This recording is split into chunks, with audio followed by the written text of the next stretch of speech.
The United States and Venezuela are on the brink of a confrontation that could become one of the deadliest conflicts of this decade. Off the coast of Venezuela, the U.S. has deployed 3 guided missile destroyers, a nuclear-powered attack submarine, and thousands of battle-ready Marines. In response, Venezuelan President Nicolas Maduro has called for a nationwide military enlistment, vowing to mobilize millions of civilians under arms. This massive mobilization is not just rhetoric. Maduro claims up to 4.5 million members of the Bolivarian militia are ready to defend the country, a staggering number almost 3 times larger than Russia's troop mobilization in the full-scale war in Ukraine. The stakes have never been higher as both nations prepare for a potentially violent showdown.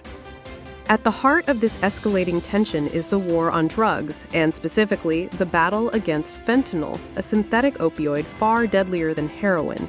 U.S. officials accuse Maduro of colluding with powerful drug cartels that flood American streets with fentanyl-laced cocaine, fueling an epidemic that kills tens of thousands every year. The U.S. has even offered a $50 million bounty for Maduro's arrest, the highest reward ever put on a sitting Latin American leader. This conflict is deeply rooted in decades of mistrust and geopolitical rivalry. Venezuela, home to the world's largest proven oil reserves, has been a major player on the global stage since Hugo Chavez rose to power. Chavez positioned himself as a fierce opponent of the U.S., building alliances with countries like Russia, China, and Iran, and using oil as both a political tool and a lifeline. Since Nicolas Maduro took over in 2013, US-Venezuelan relations have been defined by sanctions, propaganda, and attempts to isolate the Maduro regime. The U.S. carved out the toughest sanctions ever, aiming to starve Venezuela's government of funding. Yet, despite economic collapse, deep humanitarian crises, and international pressure, Maduro remains in power thanks to his loyal military allies and support from strategic partners like Russia and China. Tensions escalated further when, in 2020, the U.S. labeled Venezuelan drug cartels as foreign terrorist organizations. This designation allowed the U.S. military to justify operations against these groups anywhere they operate, including Venezuelan territory. The recent U.S. naval buildup in the Caribbean officially targets narcotics trafficking, but sends a clear message of strength to Venezuela and its allies. For Venezuela, the fear is real. The country's military, though weakened, remains significant.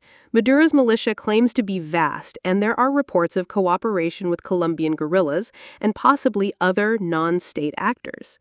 A confrontation could quickly evolve into a complex, protracted conflict with dire consequences for Venezuela's 30 million people and the broader region. Behind all this lies a geopolitical game with global implications. China and Russia back Maduro financially and politically, but have limits to their involvement. China, focused on its economic challenges, warns against U.S. interference but is unlikely to engage militarily. Russia, deeply involved in Ukraine, may use Venezuela as a bargaining chip against the U.S., but faces its own constraints.